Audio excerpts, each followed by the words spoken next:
So Nintendo. Any big things are expected from Nintendo? You think Mario Kart 9 is going to be there? No. No. It's there, baby. I think they'll have some other stuff though. I think they'll have More Zelda stuff. Some surprise. Everything's coming. Anything that you guys think is gonna come, it's coming. Let's go. Best E3 ever. Best E3 ever. Okay. Yes, sir. People I think are getting a bit more excited about E3. Microsoft, I assume, is going to go first, like usual. I don't know if EA is going to do EA Play. Let me ask you a question though, John. Just back to Square Enix before Mr. Spaghetti Lake happened.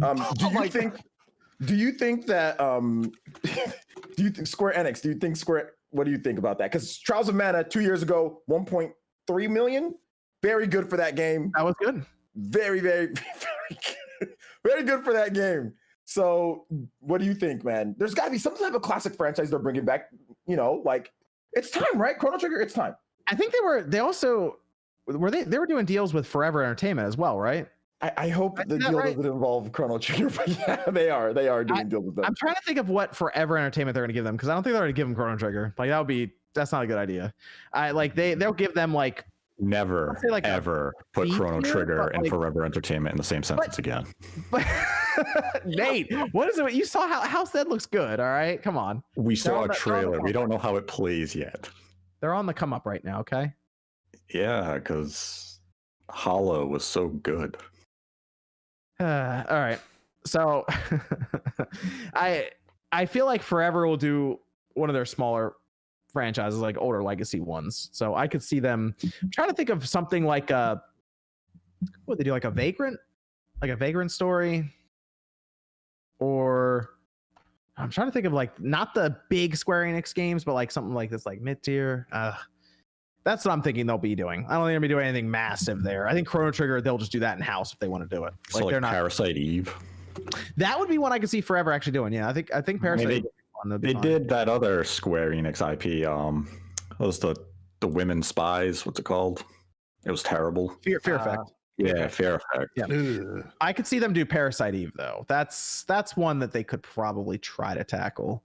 But they're not getting, like you said, they're not going to get like a Chrono Trigger or Final Fantasy. But I mean, hot take. I played the Parasite Eve games a little bit recently. Those games aged real bad. They need a new game. It'd be great. Okay. But if they take the PS third birthday, third birthday. I don't hate third birthday. I mean, I think the controls are great. It's the story is weird. It's real weird. In chat, I like the bouncer. Do the bouncer. That'd be fun. Yeah. All right. Why not? No, leave the bouncer alone. Dude, that game looked incredible at the time when it came out. Yeah, it's like a launch PS2 game. It was like, wow, this is next gen. Yeah. But then it was a 45-minute game. Yeah. You played through it like 30 times. That was the idea. Yeah, but it wasn't worth playing 30 times. No, I guess it was about beating it in front of your friends, and that was it. That was my first PS2 game. I got my PS2, went home with the bouncer, beat it in an hour, and I was like, I have nothing else to play. I made a mistake. I had a choice: the bouncer or Onimusha, and I chose the bouncer. Oh, you fucked up. Oh, damn! I know. Jesus, that's where the rage comes from. All right. Like, I think I sold the game the next day, and I picked up Resident Evil Code Veronica X. Recovery. So I could get the Devil May Cry demo. And then, okay, so we have Microsoft. You think Microsoft's leading off because it's like a 4-day event, but Nate, you said it's like, is it like Saturday, Sunday, it's Monday, Tuesday? Thursday. It's kind of strange. What is it? Yeah, it's like the end of the week instead of the start of the week. I have to look at the calendar. It's June 12th.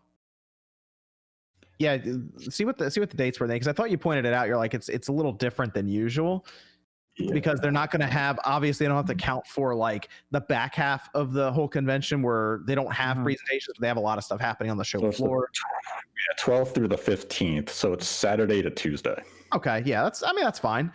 So I guess they'll be, I think, more front loading a lot of that stuff because they still want to do a lot of their. They're apparently going to have people come together through Zoom meetings, I guess, and stuff that they're going to organize is the idea. But yeah, you're right, because usually the 12th. Or like a Saturday is when EA would do it before E3, and then Microsoft would go Sunday, and then Monday technically E3 starts. So that's the curious thing. Do you have Microsoft go Friday? Does Nintendo do their direct Saturday morning? Or do they just say, screw it, we'll do Thursday because that's when we like to do directs, and they just do it 2 days before E3? Good. Because if you think about it, they want to get their announcements out there because then they have people to talk to and things to do. Mhm. So there's no point in them waiting until like halfway through E3 to put their presentations out. If there's no demos, there's no show floor, so you're not restricted to any specific day. Nintendo chose Tuesday morning because they would do their presentation, or when they used to have their live show, it was you went to their conference, and from the conference you went to the show floor to begin to demo all those games. This year, with everything just digital, they don't have to do that. So I wonder if they do try to position it a day ahead of time, or if they just say the last day is Tuesday, that's when we're going to host our direct. Tuesday as always for E3, but at the same time Nintendo typically has Treehouse Live during the E3 week. So do you go Saturday morning and then have Treehouse Live Saturday, Sunday, Monday, Tuesday? Yeah, that's the other thing. They have Treehouse stuff to do. So I feel like Nintendo will want to go pretty quick. Microsoft could go even before all of this starts too. So that might be the better idea. The week before, just start pushing out these presentations and then spend the rest of the week for like Square, Ubisoft, who's going to be there, and a few others to do their presentations. But you know what? I'm a bit more hopeful for E3. I think when they first were announcing it, we were like, I don't know. This but better than last year's bullshit nonsense with Keighley. Last year was all over the place. That was the problem. Terrible. I even think the Summer Games Fest is going to be shrunken down to like a week long. I don't think. Excuse me. What did you say about Keighley, sir? Oh no. You heard me. No, I did not hear. What did you say? Horrible show. Oh, okay. No problem. Crazy though. I feel like we were singing such a different tune. Not even 2 years ago. We were like, oh, this could, I know I was like, this could be great. No, I was wrong. Yeah, but also like E3's done for, and I feel like a lot of people are really excited for it now. Like I think a lot of people have missed it. I think we want some normalcy back too. We just want structure. That's what we want. Structure. Yeah. Give me structure with my video game shows. I think a big part of it was definitely the fact that these companies need their own sort of like motivation and time to show up. So it was weird to get like a 16-minute gameplay trailer on like a Thursday afternoon sometimes or whatever. Like it helps to have this week. Like, hi, well, this is game week. So yeah, I'm excited just because my God, it's better than 9 months of Summer Game Fest. I mean, that's the thing, even with this year's E3, it doesn't absolve the ESA from all their shit. They still are a terrible company. Their management is trash. They need to completely overhaul every aspect of them. It's fans are excited. E3 as a whole still needs an overhaul. If E3 wants to go back to in-person and all that stuff, they have to actually address it. If they want to be an industry event for media, then become that event and still have some sort of fan interaction. Maybe this year will be the building blocks for that, where you have digital, demos and booths for people to explore, from their consoles or their computer. If they want to be a fan event like previous E3s where people can just buy tickets and you basically flooded the entire convention center just because I bought a ticket for $500 and I'm in the way of all the media trying to do their job, that's where the ESA really has to sit down and say, what are we? What's our identity? And maybe this year they can look at it and say, we have a better focus. Let's see what we can bring for 2022.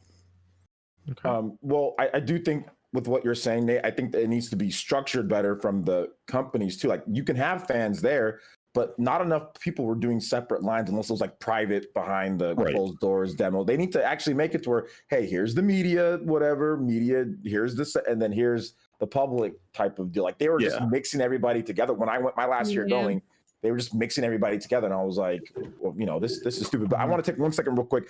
That dude's leg is worse than I thought. Oh so I'm sorry for even making. I'm sorry for the jokes that I make because it's actually not funny at all. His leg is really, really, really, really, really bad. So sorry for that, guys. I just saw that this injury is really going to be a footnote in MMA history. But damn. But anyway, yes, I'm sorry for the. It's pretty bad, guys. So yeah. But yeah, what were you saying, Nate? Go ahead. What? Yeah, E3. Like you say, if you're going to have like the lines you want to mix fans and industry, I should have the media only line where that should be the express line. I'm there for work. And the other people, if you're a fan and you have to wait in line for 4 hours to play Breath of the Wild 2, so be it. That you're here as an amusement park. I'm here for work. I need to get that game before you do. And that's what the ESA really has to address moving forward. And I mean, I still think E3 At the end of the day, it should be an industry show. It's where developers and publishers and media get to chance and network. It's not for Joe Blow who wants to spend $1,000 to be like, yay, I get to play the PS6. Get the hell out of here. You don't belong here. Go to PAX. That's why we have PAX, for you to go to those events. Okay, so do we have any other thing to say about E3? I mean, we're still a month and a half out, so I mean, other things could It's be back. announced to get closer. It is good to have it back. Yes, it's yes, good. it's good to have Nintendo's going to be there. Microsoft's going to be there. I mean, if anything, it's matched up with E3 2019. So At the lowest point, I think 2019 was Microsoft. No, hold on. Square Enix and Nintendo had a really good E3 that year. I think that we could get something similar, and we could even get Microsoft with a better E3. I think Microsoft's going to have a pretty solid E3 this year too. So okay, I guess the last thing is, do you think Sony drops some kind of presentation around E3, not participating in E3, but just to say, here's a presentation of all these awesome games that we're doing? Yeah, I think they'll have a state of play. Yeah, just drop it. They don't have to be at E3 or anything. I mean, when we saw them exit E3 in the previous 2 years, they tried to do their state of play, usually the week ahead of E3. Mm-hmm. So maybe they'll try to replicate that this year, or they do the week after E3. They always position it so that they're the focus. You know what I do if I'm E3, the ESA? I pretend like it's part of E3. I'm like, wow, Sony kicked off E3. Thanks, Sony. Look at all these cool games. Jeff Keighley will do that. Yeah, Jeff Keighley will come out and say, oh, part of the Summer Game Fest of 2021, we have Sony starting off everything on the end of May. And people will be like, shut up, Jeff.